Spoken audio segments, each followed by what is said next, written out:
Gripas slimnieku skaits Latvijā pieaug. Gripas vīruss izplatās ļoti strauji un cilvēku uzņēmība pret to ir ļoti liela.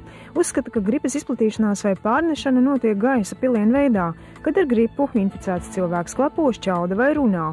Vīrus iekļūst cilvēka degunā, kaklā vai plaušās un sāk vairoties, radot gripai raksturīgos simptomus.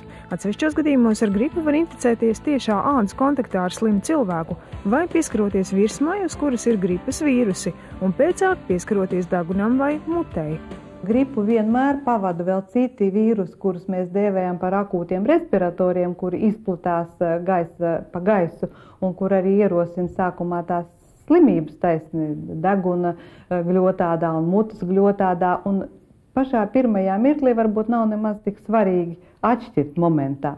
Bet pats galvenais cilvēkam ir izvērtēt to savu stāvokli no diviem aspektiem. Viens, lai nenodarītu kaitējumu sev, jo, piemēram, ja tā ir gripa, kas patiesībā ir asinsvadu bojājums, tad var ne tikai komplikācijas rasties, bet var arī nomirt no šīs infekcijas.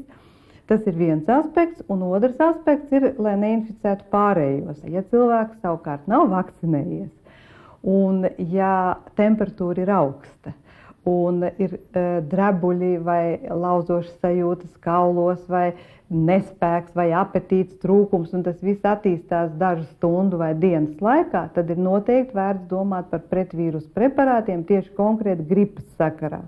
Un starp šiem preparātiem ir remantadins, kas ir mums labi zināms un Latvijā pieejams. Un, piemēram, ja pārējie ģimenes locekļi vēl ir veseli, bet ir ciešā kontaktā ar saslimušo, tad arī profilaktiskā mērķī daudz mazākā devā var šo preparātu lietot epidēmijas laikā, lai nesaslimtu. Būtu jāzina, ka visraksturīgākā gripas pazīme ir pēkšņa simptomu parādīšanās. Slimnieki bieži vien var precīzi noteikt slimības sākuma brīdi. Parādās paaugstināta temperatūra, drebuļu, galvas sāpes, slikta pašsajūta, sāpes acu ābolos, kaulos un muskuļos. Ja mēs pieļaujam, ka varētu būt gripa un gripas epidēmijas laikā vienmēr jādomā par sliktāko, tad jādzer ir pretvīrusu preparāti uzreiz pietiekami lielā devā, kāda ir norādīta, un 5 vai 7 dienas vismaz. Piemēram, viens ģimenes loceklis slims, pārējie pilnīgi veseli. Un mēs saprotam, ka tā inficēšanās var notikt tuvāko stundu laikā. Tāpēc mēs rekomendējam sākt dzert, piemēram, remantadīnu tikai 1 tabletīti dienā, toties 2 vai 3 nedēļas, kamēr gripas vīrus nopietni cirkulē ārējā vidē.